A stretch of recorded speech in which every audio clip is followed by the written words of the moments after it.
कर जोरूं विनती करूं, धरूं चरण पर शीसे।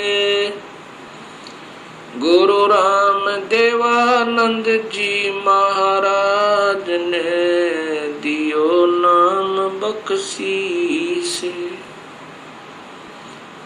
कोटि कोटि सजदा करूं, कोटि कोटि प्रणाम। चरण कमल में राखियो, मैं बंदी जाम गुलाम। कबीर ये तन विष की बेलड़ी, गुरु अमृत की खान। शीस दिए जो गुरु मिले, तो भी सस्ता जाने। सात दीप नौ खंड में, गुरु से बड़ा ना कोई। करता करे न कर सक, गुरु कर सो होय। ग्रीव नमो नमो सतपुरुष को, नमस्कार गुरु कीन। सुर नर मुनि जन साधवा, संतों सर्वस दीन। सतगुरु साहिब संत सब, दंडवोतम प्रणामी। आगे पीछे मध्य हुए, तिनको जा कुर्बानी। निराकार निर्वेशम, काल जाल भयभंजनम। निर्लेपम निज निर्गुणम, अकल अनुप बेसुंधुनम। सोहम सुरत समापतम, सकल समाना नीरतले। उज्ज्वल हिरंबरे हरदमम, बेपरवाह था है वार पार नहीं मदतम। ग्रीब जो सुमर सिद्ध होई, गणनायक गलताना। करो अनुग्रह सोई, हे पारस पद परवाना। आद्य गणेश मनाऊं, गणनायक देवन देवा। चरण कमल लोलाऊं, आद्य अंत करूं सेवा। परम शक्ति संगीतम, रिद्धि सिद्धि दाता सोई। अवगत गुण अतीतम, सतपुरुष निर्मोही। जगदम्बा जगदीशम, मंगल रूप मुरारी। तन मन अर्पों शीसम, भक्ति मुक्ति भंडारी। सुर नर मुनि जन ध्यावे, ब्रह्मा विष्णु महेशा। शेष शेष मुख गावे, पूज्य आदि गणेशा। इंद्र कुबेर सरीखा, वरुण धर्म राय ध्यावे। समर्थ जीवन जी का, मन इच्छा फल पावे। 33 कोटि आधारा, ध्यावे शेष 88। उतरे भव जल पारा, कट है यम की फांसी। 33 कोटि आधारा, ध्यावे शेष 88। उतरे भव जल पारा, कट है यम की फांसी।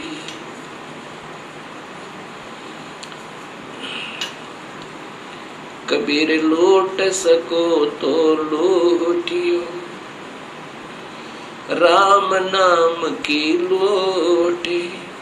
पीछे फिर पछताओगे, प्राण जहांगे छूटे। नहीं भरोसा देही का, विनस जावे छन माही। श्वास उसास में सुमरण करो, और यतन कछु नाही। कबीर श्वास श्वास में नाम जपो, व्यर्था श्वास मत खो। ना जाने इस श्वास को, आवण हो कि न हो,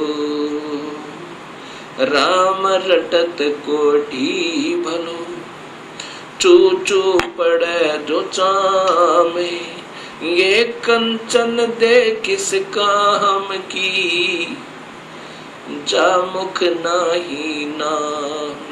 कबीर जिव्या तो वो ए बली, जो रटे हरि नाम, नहीं तो काट बगाइयो, मुख में भलो ना चामे। कबीर राम रटत कन्या भली, साकट भलो न पूते, बकरी के गल में गल थना, जा में दूध न मोहते। कबीर राम रटत दारिद्र भलो, टूटी घर की छाने, वो सुंदर महल किस काम के, जहाँ भक्ति नहीं भगवान।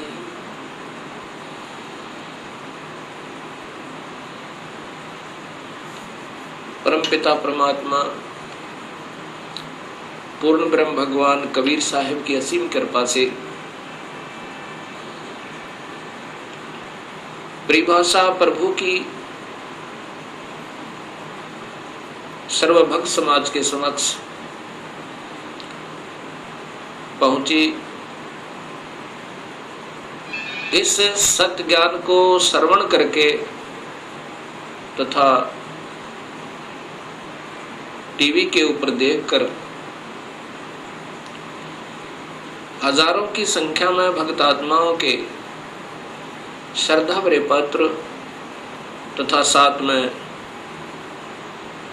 टेलीफोन के माध्यम से हमें उनके हृदय की पुकार, हृदय से की हुई प्रशंसा हमारे पास पहुंची। साथ में उनकी विनम्र शंकाएं भी आई। विनम्र भाव से उन्होंने प्रार्थना की कि जो आपने शास्त्रों के आधार पर यह सत्य ज्ञान समाज को दिया है, इसके लिए हम बहुत आभारी हैं। ऐसा स्वच्छ, ऐसा सत्य ज्ञान ये अभी तक कहाँ छुपा रहा, इसका कारण क्या रहा? ये हमारा दुर्भाग्य रहा कि अभी तक हमें ये सत्य ज्ञान नहीं पता चला, जबकि सभी शास्त्रों में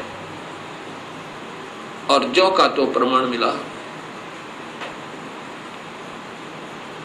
अब ऐसे भक्त आत्माओं की अगर शंकाओं का समाधान नहीं हो पाया तो इस शंका रूपी कांटा फिर इस भक्ति रूपी मार्ग में बाधक बन जाता है।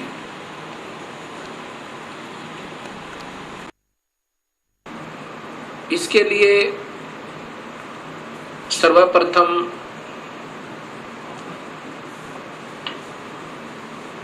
सृष्टि रचना का ज्ञान होना बहुत जरूरी है।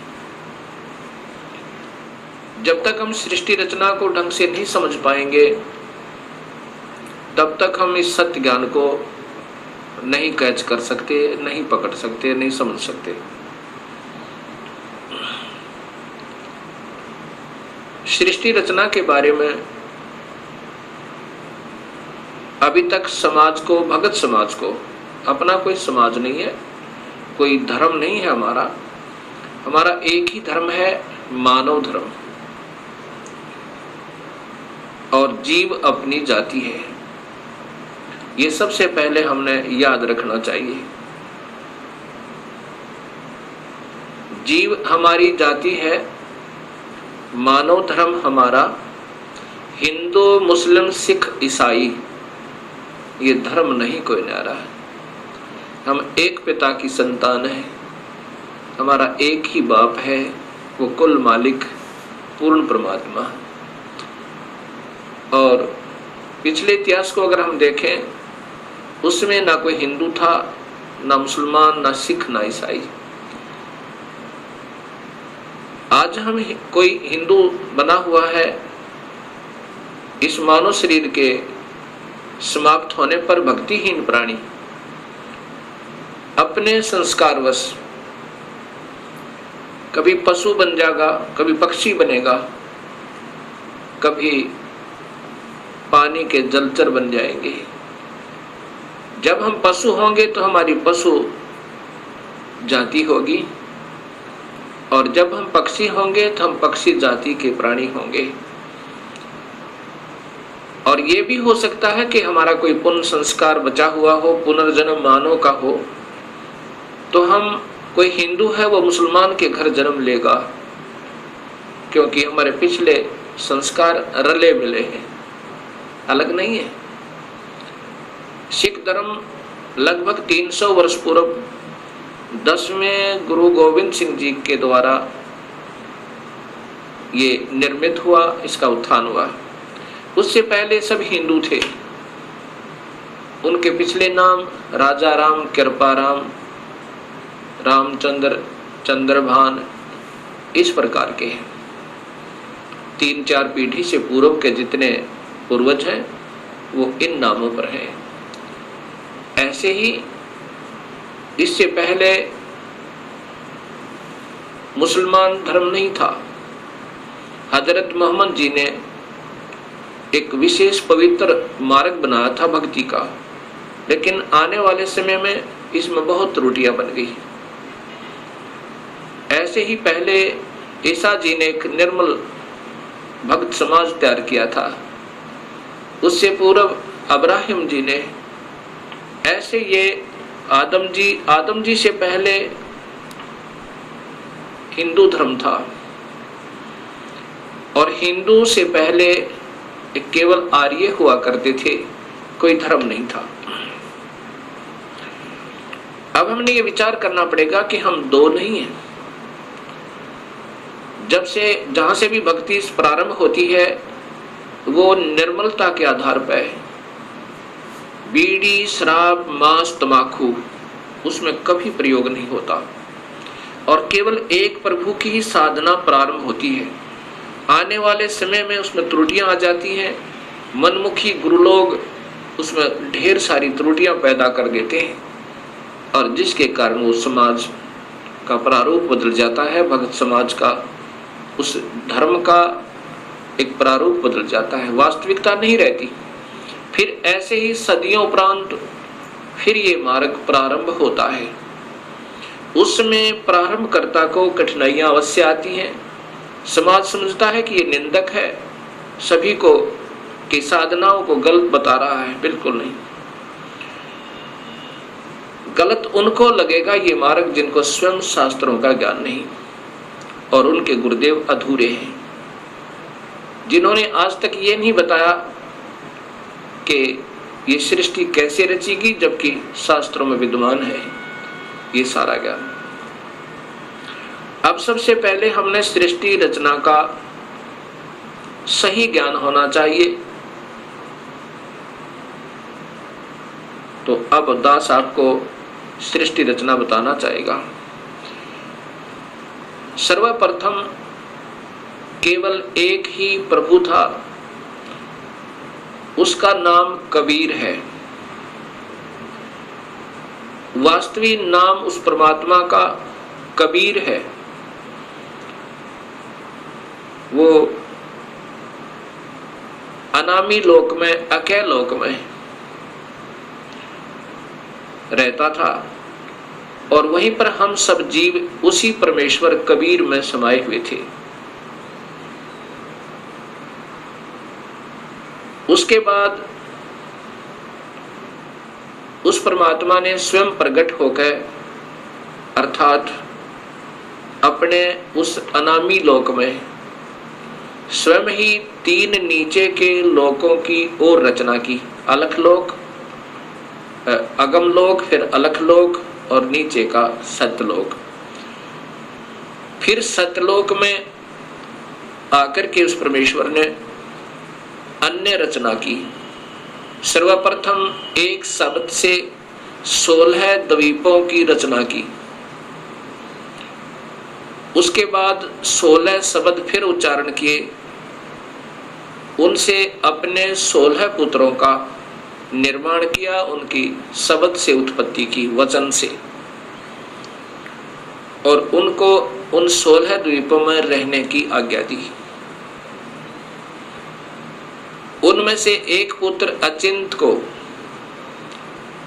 उस सतपुरुष ने, क्योंकि सतलोक में उपमात्मक नाम उसी कबीर परमेश्वर का सतपुरुष, नि अक्षर पुरुष, परम अक्षर पुरुष, शब्द स्वरूपी राम, अकाल मूर्त, पूर्ण ब्रह्म, ये उनके उपमात्मक नाम है।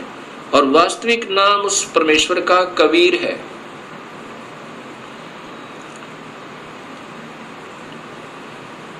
सतलोक के अंदर सतपुरुष ने अपने पुत्र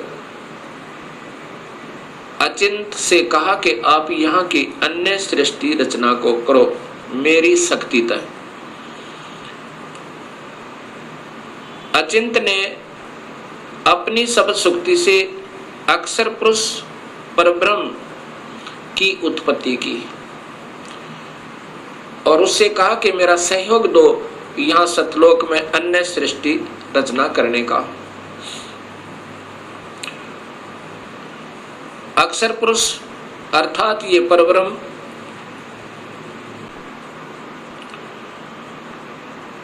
एक सतलोक में बने हुए मान सरोवर में, उसके अंदर अमृत जल है। सतलोक के अंदर जल अमृत है। उस अमृत सरोवर में प्रवेश कर गए और वहां आनंद से विश्राम करने लगे। अक्षर पुरुष को निद्रा आ गई। सतलोक के अंदर श्वासों से शरीर नहीं है। काफी समय तक सोते रहे। तब सतपुरुष ने अपनी शब्द शक्ति से एक अंडा, जल अमृत तत्व से एक अंडा बनाया और उसमें एक आत्मा प्रवेश की। उस आत्मा समेत उस अंडे को उस जल में डाला, अमृत सरोवर में, उस मान सरोवर में। वो अंडा गड़गड़ गड़गड़ करता हुआ नीचे जा रहा है तो अक्षर पुरुष अर्थात इस पार ब्रह्म की निद्रा भंग हुई। जब ही कोई अधूरी निद्रा से जागता है उसके अंदर कुछ कोप होता है। अब जो ही उसने अपनी कोप सहित दृष्टि से देखा कि मेरी निद्रा किसने भंग कर दी, तब उसका वो कोप उस अंडे पर पड़ा। अंडा दो भाग हो गया। उसमें से ये ब्रह्म निकला, क्षर पुरुष। ब्रह्म अर्थात क्षर पुरुष, इसी को ज्योत स्वरूपी निरंजन, वास्तव में इसका नाम कैल है, कैल। और यही आगे चल के काल कहा, ये आने वाले इसी विवरण में आपको ज्ञान होगा। आकाशवाणी सतपुरुष ने की कि तुम दोनों बाहर आओ। अक्षर पुरुष तुम निद्रा में थे और आपके बिना यहाँ सृष्टि नहीं रची जा रही थी। तुम दोनों बाहर आओ और तुम्हें जगाने के लिए सारी क्रिया की गई और तुम दोनों के दोनों अचिंत के लोक में रहो। ऐसे आदेश प्रभु का पाक है। वे दोनों के दोनों अचिंत के लोक में रहने लगे काफी समय तक। उसके बाद हम सभी की उत्पत्ति कबीर परमेश्वर ने, उसी सतपुरुष ने अपने शब्द शक्ति से हम सबकी उत्पत्ति वहां पर की। कुछ दिनों के बाद इस क्षर पुरुष के अर्थात ब्रह्म के मन में एक खरपतवार उपजा। इसके मन में ये आया कि मैं अपना अलग से राज्य बनाऊं। मेरे अन्य भाई सब एक एक द्वीप में रहते हैं और हम दो यानी अचिंत और ब्रह्म और साथ में ये अक्षर पुरुष पर ब्रह्म भी, हम एक ही द्वीप में रह रहे हैं। मैं अपना अलग राज्य चाहूंगा। इस उद्देश्य से ब्रह्म ने, क्षर पुरुष ने, ज्योत स्वरूपी निरंजन ने 70 युग तक अलग से एक पैर पर खड़ा होकर तपस्या की। जब ये तपस्या कर रहा था हम ये सभी आत्माएं जो आज काल के लोक में दुख पा रहे हैं, चाहे आज कोई देव बना है, चाहे कोई महादेव बना है, चाहे आज कोई शूकर बना है, चाहे कोई गधा बना है, चाहे कोई राजा बना है, चाहे कोई रंक बना है, पशु या पक्षी बना हुआ है, ये सभी की सभी आत्माएं हम इस काल के ऊपर अर्थात इस ब्रह्म के ऊपर आसक्त हो गए। और यही बीमारी आज हमारे अंदर विद्यमान है, यही प्रक्रिया।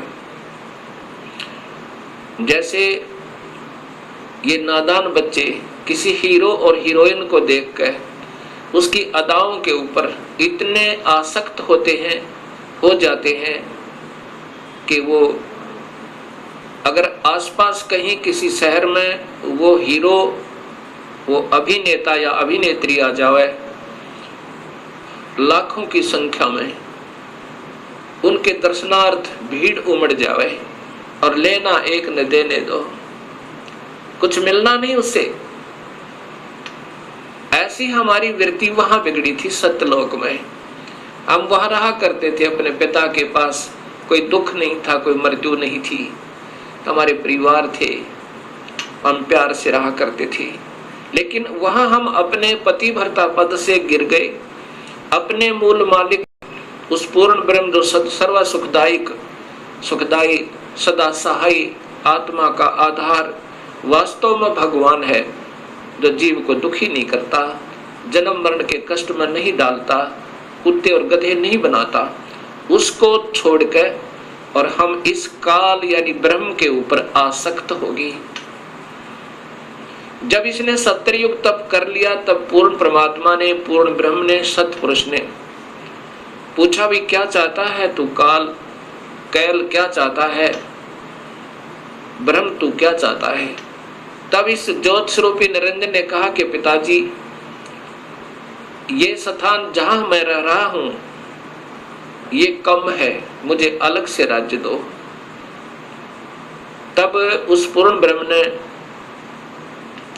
इस ब्रह्म के तप के बदले में 21 ब्रह्मांड प्रदान कर दिए, जैसे 21 प्लॉट दे देवे कोई साहूकार पिता अपने पुत्र को। 21 ब्रह्मांडों को पाकर ये ज्योत निरंजन बड़ा प्रसन्न हुआ।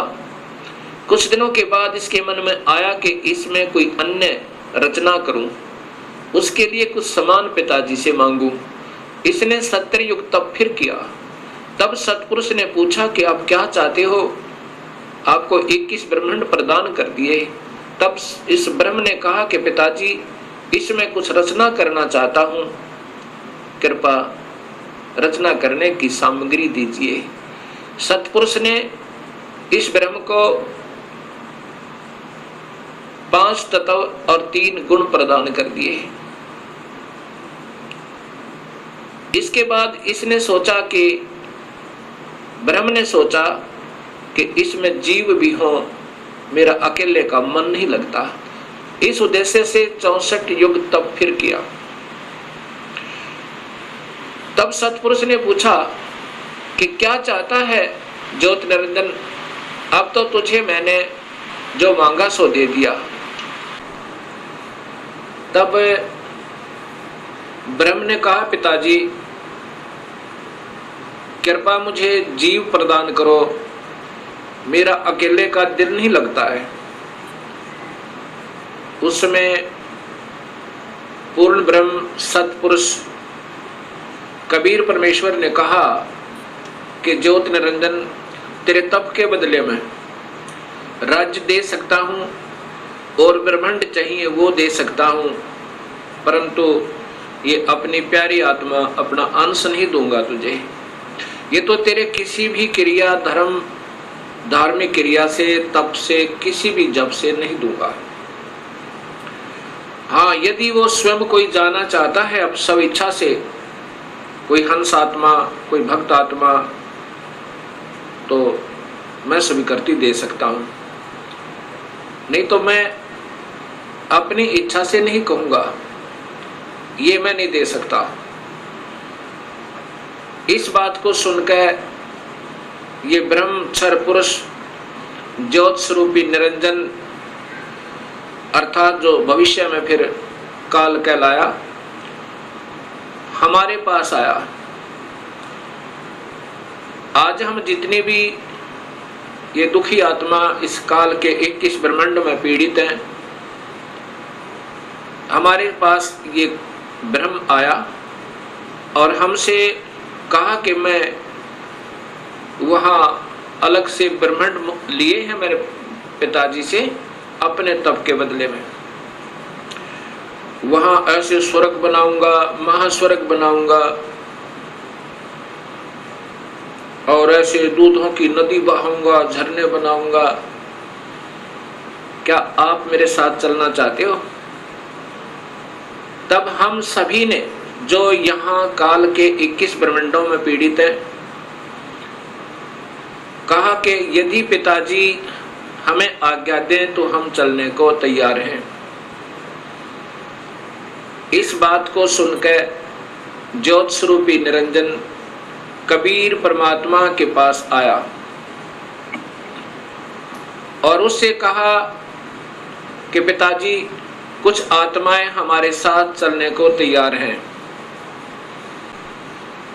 सतपुरुष से कहा इस काल ने, ब्रह्म ने, कि पिताजी कुछ आत्माएं मेरे साथ चलने को तैयार हैं। उन्होंने सहमति दी है।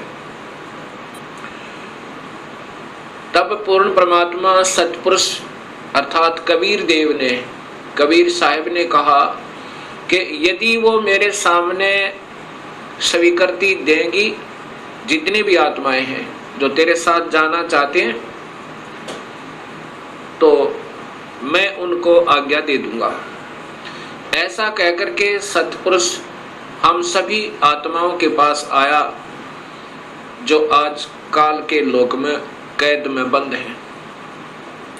सतपुरुष ने, उस अकाल मूर्त ने, शब्द स्वरूपी राम ने हमसे पूछा कि जो आत्मा इस ब्रह्म के साथ जाना चाहती हैं वो अपनी सहमति व्यक्त करें। उस समय हम सभी घबरा गए और नहीं हिम्मत पड़ी अपने पिता के सामने स्वीकृति देने की।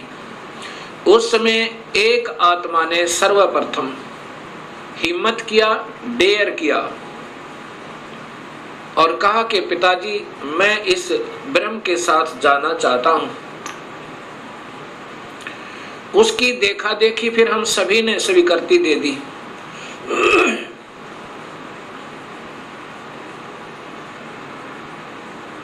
और जितनी भी आत्माएं उस समय स्वीकृति दी थी, सभी कबीर साहिब ने उनके नंबर नोट किए और जिसने सर्वप्रथम सहमति दी थी उस आत्मा का भी नंबर नोट किया और ब्रह्म से कहा कि ब्रह्म आप जाओ अपने लोक में, अब इन सभी आत्माओं को मैं विधिवत तेरे लोक में भेजूंगा। ऐसा कहकर के सतपुरुष ने अपनी शब्द शक्ति तय उस प्रथम स्वीकृति देने वाली आत्मा को एक लड़की का रूप बना दिया और उसको उसके अंदर एक शब्द शक्ति दे दी और हम सभी जीवात्माओं को उसे प्रकृति देवी भी कहते हैं, अष्टंगी भी कहते हैं और वही महामाया भी कहलाई। यहाँ 21 ब्रह्मांड की इस देवी को उत्पन्न किया अर्थात उस आत्मा का लड़की बनाया। फिर हम सभी आत्माओं को जो 21 ब्रह्मांड में आए हुए हैं उसके अंदर प्रवेश कर दिया, इस लड़की के शरीर में, प्रकृति देवी के शरीर में, अर्थात इसको अध्या माया भी कहते हैं और यही आगे चलकर त्रिदेवों की माता कहलाई। प्रवेश कर दिया और कहा कि बेटी, तेरे को मैंने शब्द शक्ति दे दी है और जितने भी जीव काल कहे, ब्रह्म कहेगा तू बना देना। एक बार मुख से उच्चारण करेगी उतने ही नर और मादा ये जोड़े उत्पन्न हो जाएंगे। अपने पुत्र सहजदास से कहा, सहजदास जाओ अपनी बहन को उस ज्योत स्वरूपी निरंजन के पास छोड़ आओ और उसको बताना कि इस लड़की को, इस प्रकृति देवी को, अध्या माया को मैंने शब्द शक्ति दी है, ये जितने जीव तू कहेगा ये बना देगी। और जितनी आत्माओं ने स्वीकृति दी थी वो सभी इसके अंदर प्रवेश कर रखी हैं।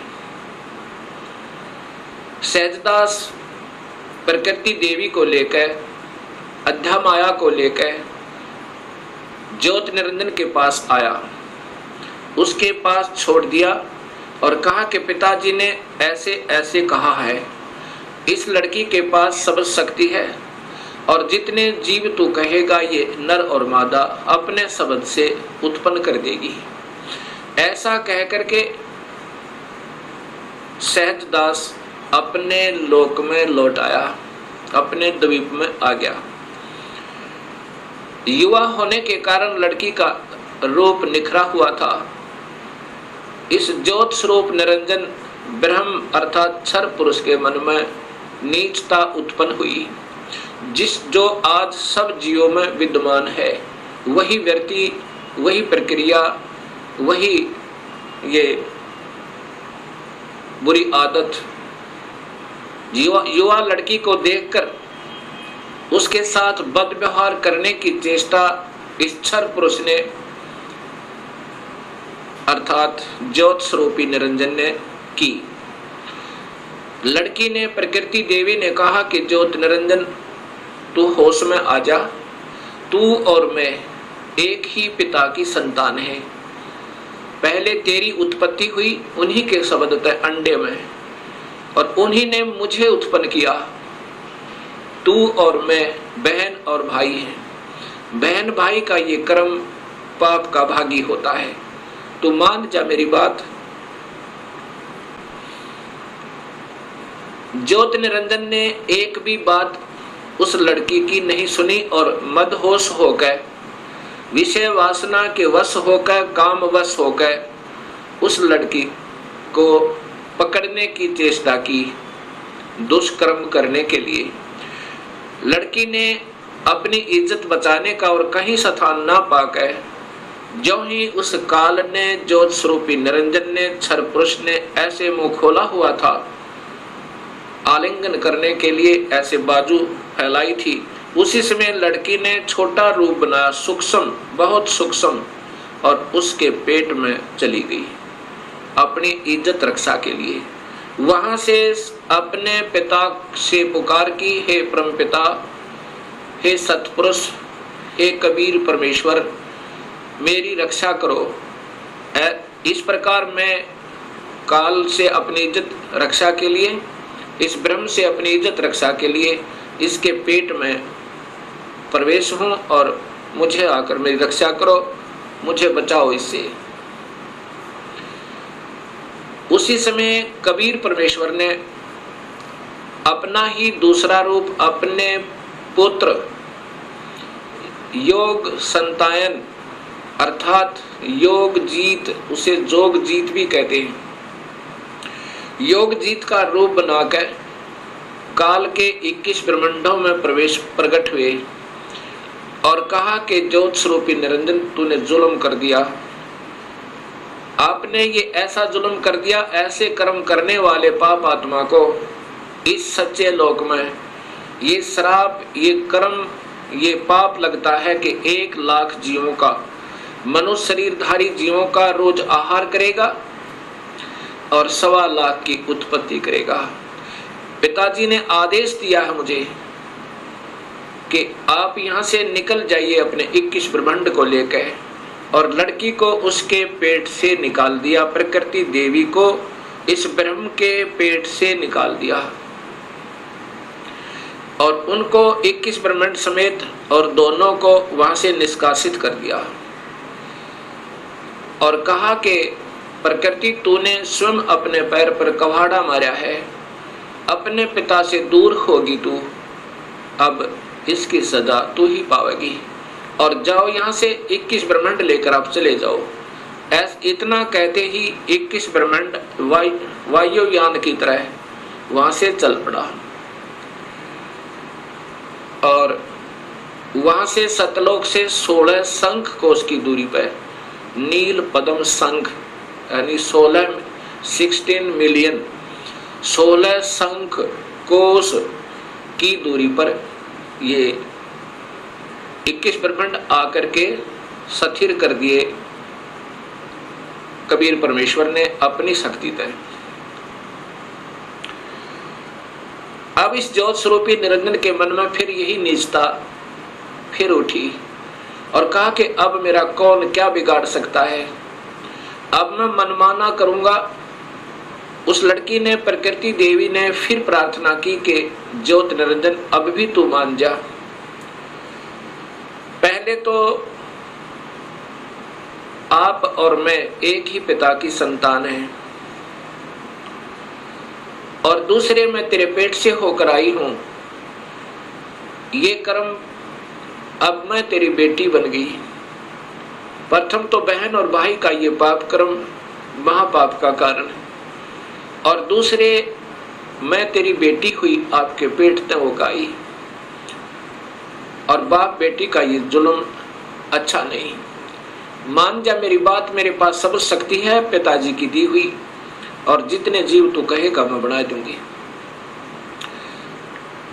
लेकिन इस ज्योत स्वरूपी निरंजन ने एक भी बात नहीं सुनी उस प्रकृति देवी की, दुर्गा की।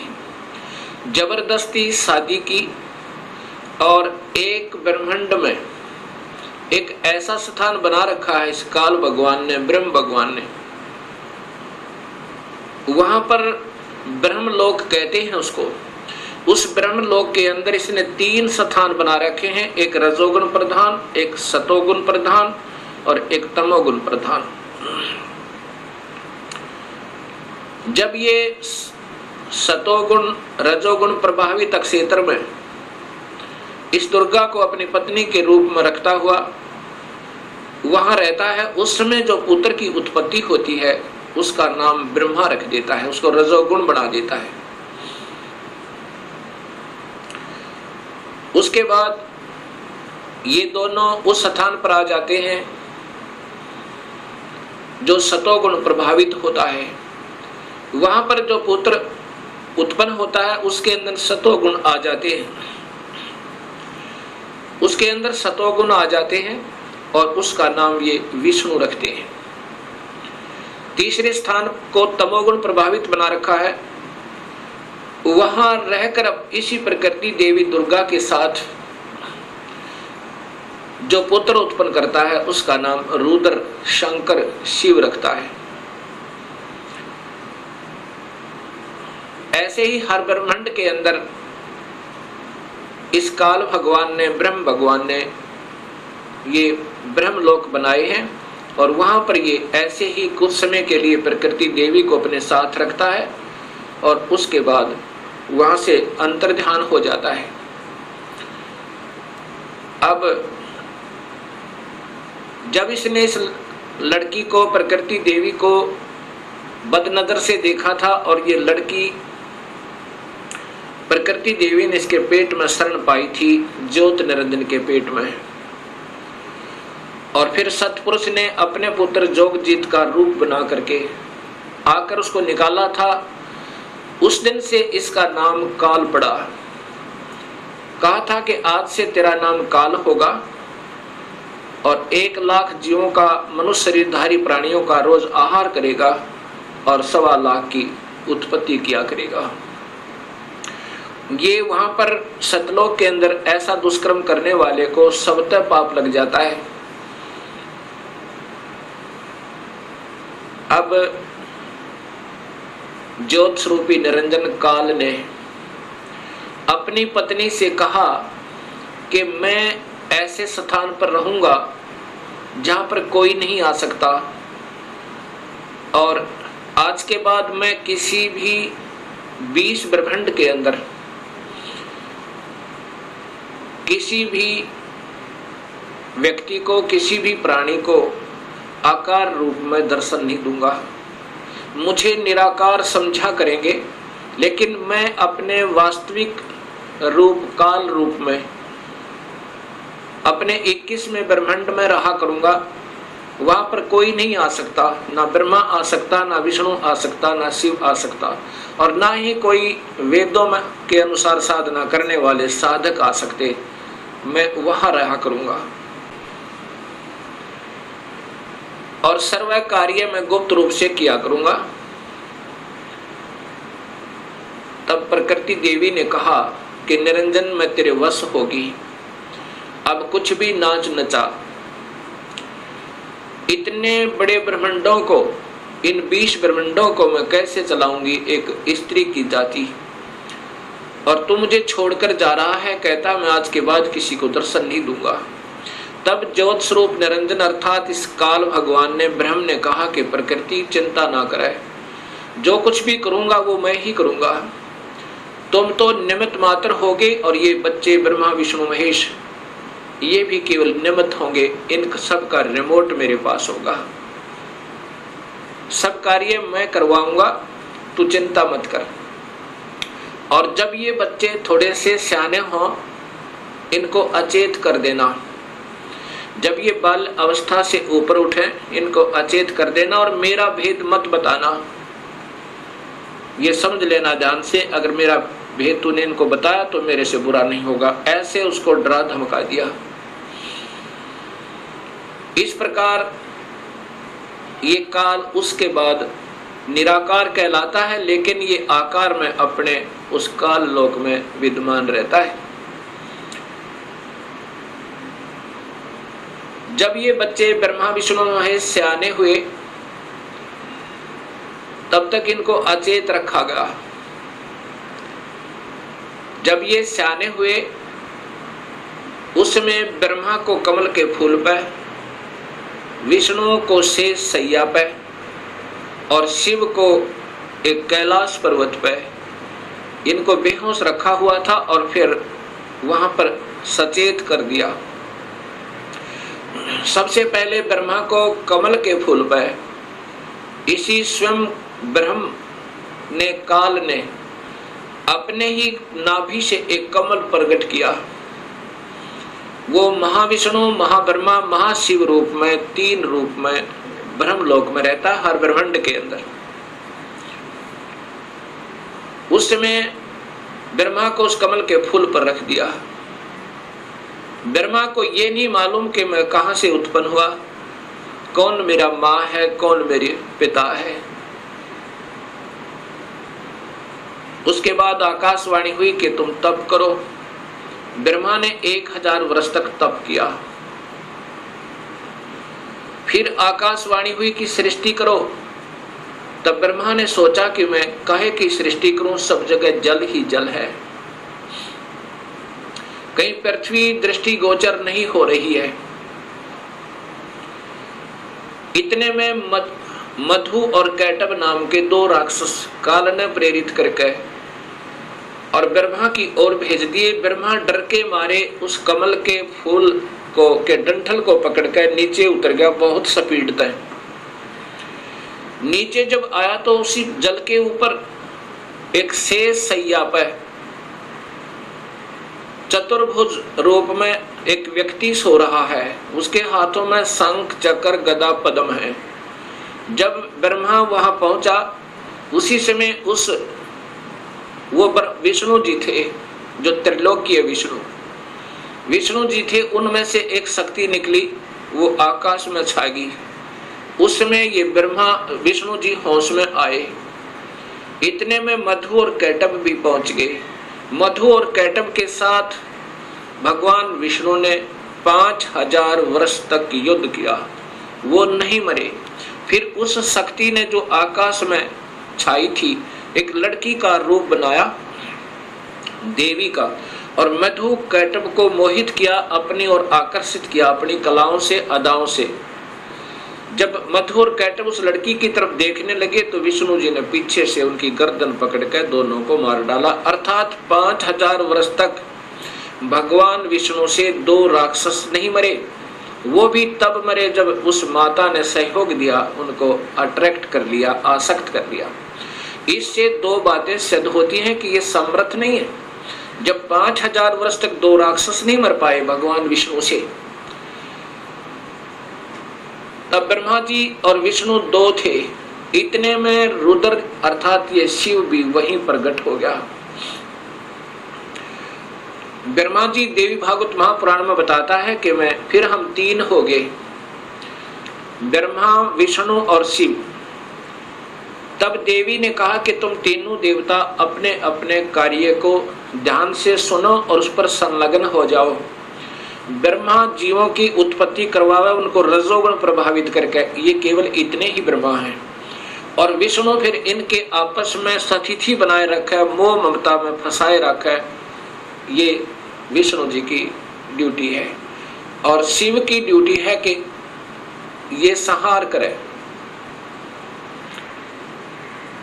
तब इन तीनों ने कहा कि हे माई, हे देवी, कहीं पर पृथ्वी नजर नहीं आ रही है और पृथ्वी के बिना प्राणियों की सृष्टि, स्थिति और संहार असंभव है। तब वो देवी मुस्काई और कहा कि तुम, इतने में एक विमान आया और कहा कि तुम तीनों के तीनों इस विमान में बैठो और चिंता मत करना, घबराइयो मत। उस समय ये तीनों के तीनों ब्रह्मा, विष्णु, महेश विमान में प्रवेश कर गए। विमान मन की गति से चला, बहुत तीव्र गति था। कहां पहुंचा? ब्रह्मलोक में पहुंचा, जहां पर ये काल भगवान तीन रूपों में रहता है, जहां इनकी उत्पत्ति की जाती है, ब्रह्मा, विष्णु, महेश की।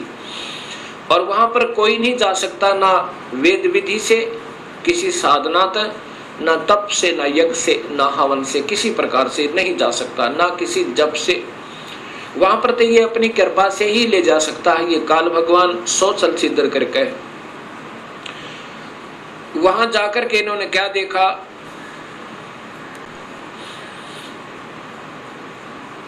एक इंद्र देखा वहां पे, क्योंकि वो महास्वर्ग के अंदर एक महा इंद्र है। उसके बाद फिर आगे विमान गया, वहां एक ब्रह्मा देखा। जब दूसरा ब्रह्मा देखा तो शिव और विष्णु ब्रह्मा जी से पूछने लगे कि हे चतुरानन, ये दूसरा ब्रह्मा कौन है? तब ब्रह्मा जी ने कहा, मुझे नहीं मालूम ये कौन है। उसके बाद विमान आगे चला। फिर क्या देखा कि एक त्रिनेत्रधारी भगवान शिव दूसरा देखा, जो नंदी वृषभ पर सवार थे, हाथ में त्रिशूल लिए हुए थे। उसके बाद इनका विमान आगे चला। वहां पर क्या देखा कि एक विष्णु और थे, और वहां बहुत सुंदर विशाल लक्ष्मी का एक भवन था, उसमें बहुत ऐश्वर्य के साधन उपलब्ध थे। उसके बाद विमान आगे पहुंचा। कहां गया? एक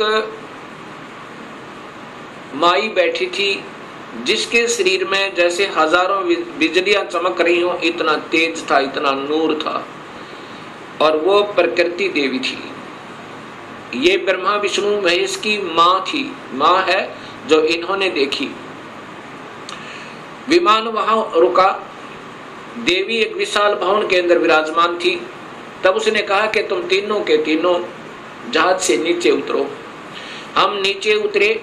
ब्रह्मा, विष्णु, महेश, ब्रह्मा बता रहा है देवी भागवत महापुराण में, नीचे उतरे।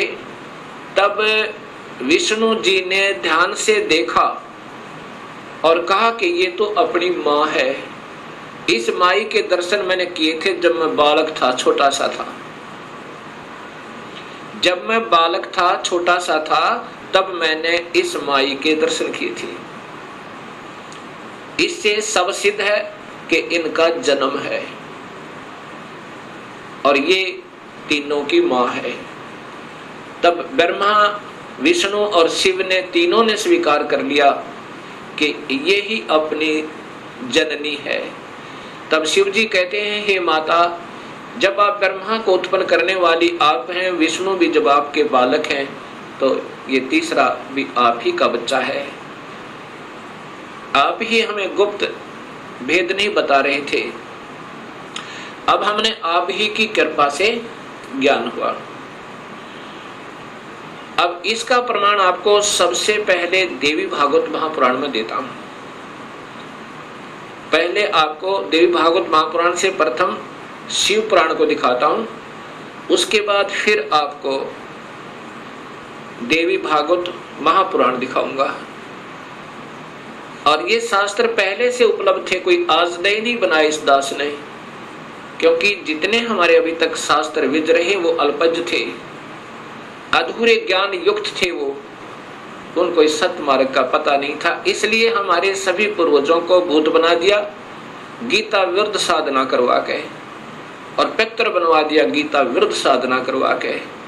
गीता में लिखा है कि देवी देवताओं की पूजा मत करो, ब्रह्मा विष्णु महेश की पूजा तक भी नहीं करनी है, तीनों गुणों की भक्ति नहीं करनी है, केवल ब्रह्म से प्रारंभ होती है भक्ति, और पूजा करनी है केवल पूर्ण ब्रह्म की। अब मैं आपको देवी भागवत, पहले आपको शिव महापुराण दिखाता हूं।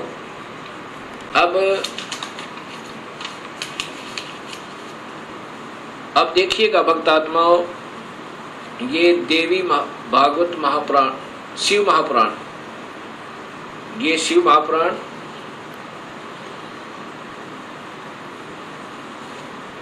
इसके अंदर आपको पता चलेगा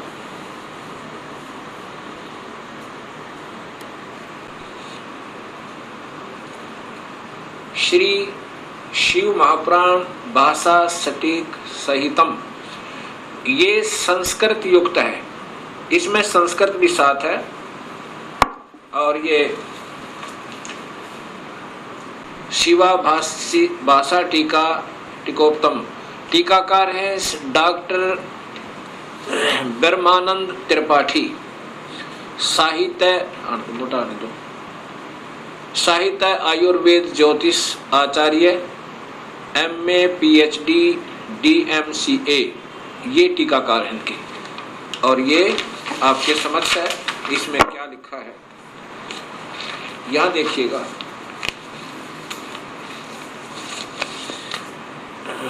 यहाँ से पढ़िएगा। ये संस्कृत है और ये हिंदी आपको दिखाना चाहूंगा। पर प्रलय काल में, इधर से लो, पीछे लो,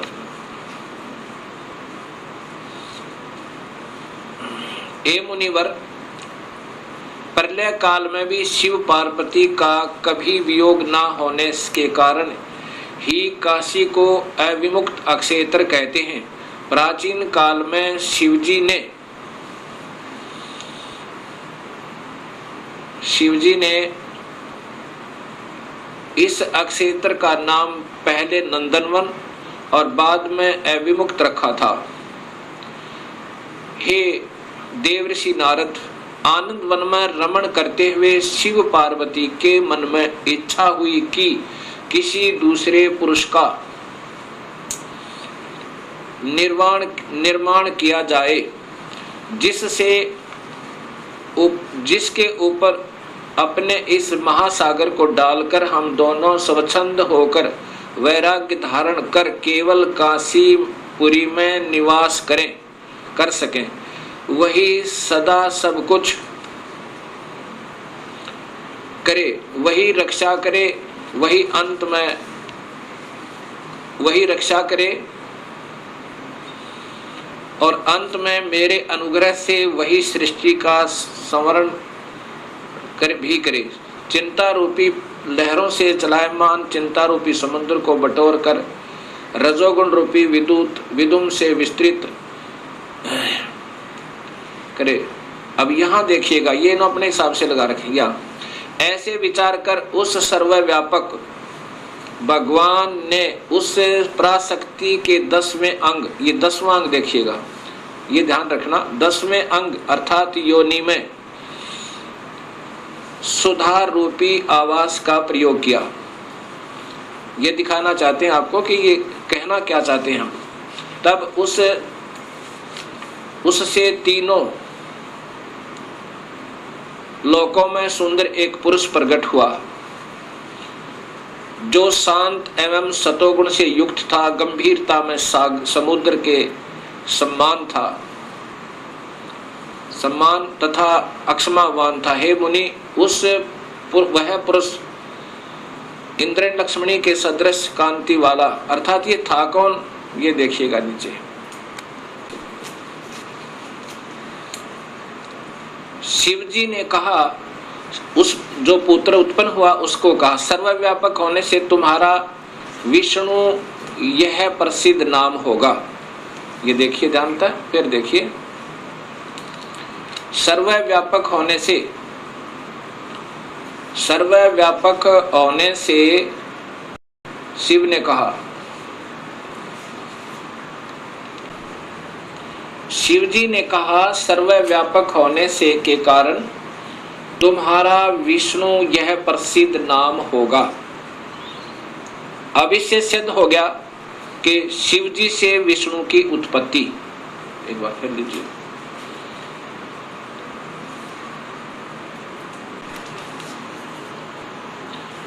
अभी आपने ये शिव महापुराण में छठे अध्याय को देखा। छठे अध्याय में कि भगवान शिव से और पार्वती के संयोगता है। पार्वती कौन? ये महाशक्ति यानी शेरा वाली प्रकृति के द्वारा विष्णु की उत्पत्ति हुई। अब सातवां अध्याय, ये संस्कृत भी साथ है। अब यहाँ आगे देखिएगा, ये हिंदी देखिएगा। ब्रह्मा जी ने कहा कि विष्णु भगवान के शयन करने के बाद उनकी नाभि से एकाएक बहुत बड़ा कमल पुरुष उत्पन्न हुआ, कमल पुष्प। अब ये ब्रह्मा बता रहा है लेकिन तुक्के लगा रहा, क्योंकि ये स्वयं बेहोश था पहले, इसको आप ही नहीं मालूम वो कौन से विष्णु की नाभि से मिला। ये देखिएगा, उत्पन्न हुआ जिसकी नाल टनकार फल फूल के फूल।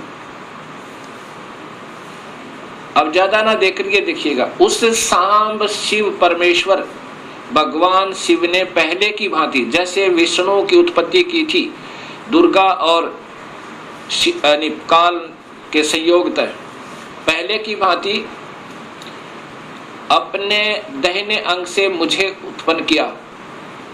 ब्रह्मा कह रहा कि मेरी उत्पत्ति भी उस काल ब्रह्म से, यानी शिव कह रहे हैं, ये शिव हो महा ब्रह्मा महाविष्णु महाशिव रूप में ये काल ही रहता है, मुझे उत्पन्न किया। ये ब्रह्मा जी ने बताया।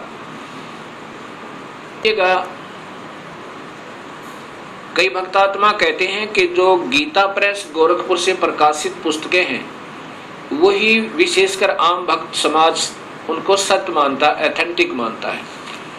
अब आपके सामने यही गीता प्रेस गोरखपुर से प्रकाशित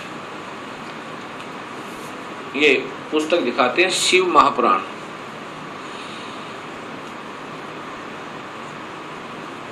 संक्षिप्त शिव महापुराण, और ये नीचे गीता प्रेस गोरखपुर से, और इसके छठे अध्याय में फिर यही प्रमाण है।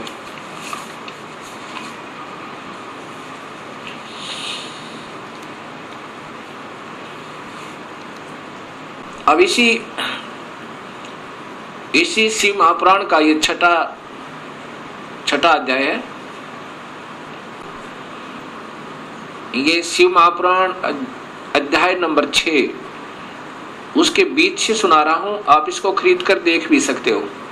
जिस परब्रह्म के विषय में ज्ञान और अज्ञान पूर्ण उक्तियों द्वारा इस प्रकार ऊपर बताए अनुसार विकल्प किए जाते हैं, उसने कुछ काल के बाद सृष्टि का समय आने पर द्वितीय की इच्छा प्रकट की। उसके भीतर एक से अनेक होने का संकल्प उदित हुआ। तब उस निराकार परमात्मा ने अपनी लीला शक्ति से अपने लिए मूर्ति आकार की कल्पना की। वह मूर्ति संपूर्ण ऐश्वर्य गुणों से संपन्न, सर्वज्ञानी, ज्ञानमयी, शुभ स्वरूपा, सर्वव्यापिनी, सर्वरूपा, सर्वदर्शनी, सर्वकारिणी, सबके एकमात्र वंदनिया, सर्वदा सब कुछ देने वाली और संपूर्ण संस्कृतियों का केंद्र थी। उस शुद्ध रूपणी ईश्वरीय मूर्ति की कल्पना करके वह अद्वितीय, अनादि, अनंत, सर्व प्रकाशक, चिंत, सर्वव्यापी और अविनाशी परब्रह्म अंतर्हित हो गया। ये काल की कलाएं हैं सारी, और ये अनजान लेखक जिनको कुछ ज्ञान नहीं, इस काल को ही सब उपमा दे रहे हैं उस पूर्ण ब्रह्म के तुल्य जो मूर्ति रहित परम ब्रह्म है। अब यहाँ मूर्ति हो गया और फिर मूर्ति रहित भी है। अब ये काल की ही कला है, वो क्या बन गया? शिव रूप में आ गया। उसकी मूर्ति यहाँ देखो, चिंतमय आकार भगवान सदाशिव हैं। ये काल ही निराकार है और यही फिर महाशिव, महाविष्णु और महाब्रह्मा के रूप में ये सब कलाएं करता है। अर्वाचीन और प्राचीन विद्वान इसी को ईश्वर कहते हैं। जितना जिनको ज्ञान है इस काल को ही ये ईश्वर कहते। उस समय एकाकी रहकर स्वेच्छानुसार विहार करने वाले उन सदाशिव ने अपने विग्रह से स्वयं ही एक स्वरूप भूता शक्ति की सृष्टि की, अर्थात वह देवी इसी के शरीर से निकली, वो निकाली थी पूर्ण परमात्मा ने, जो इसके पेट में शरण ले ली थी, कि जो उनके अपने श्री अंग से कभी अलग होने वाली नहीं थी। उस पराशक्ति को प्रधान प्रकृति, देखो प्रधान प्रकृति गुणवती माया बुद्धि तत्व की जननी विकार रहित बताया गया है। वह शक्ति अंबिका कही गई है और उसी को प्रकृति, ये ध्यान से देखना भक्तात्माओं, यही देवी अध्या माया, ये प्रकृति देवी, प्रकृति सर्वोश्वरी त्रिदेव जननी, यानी तीनों देवताओं की माँ, ब्रह्मा विष्णु महेश की माता, नित्य और मूल कारण कही, सदाशिव द्वारा प्रकट की गई उस शक्ति की 8 भुजाएं हैं। अब ये शब्द ही स्पष्ट हो गया कि यही प्रकृति देवी ब्रह्मा विष्णु महेश की माता है। और इसी में फिर आगे आता है कि ब्रह्मा और विष्णु की उत्पत्ति शिव से हुई। ये महाशिव काल है।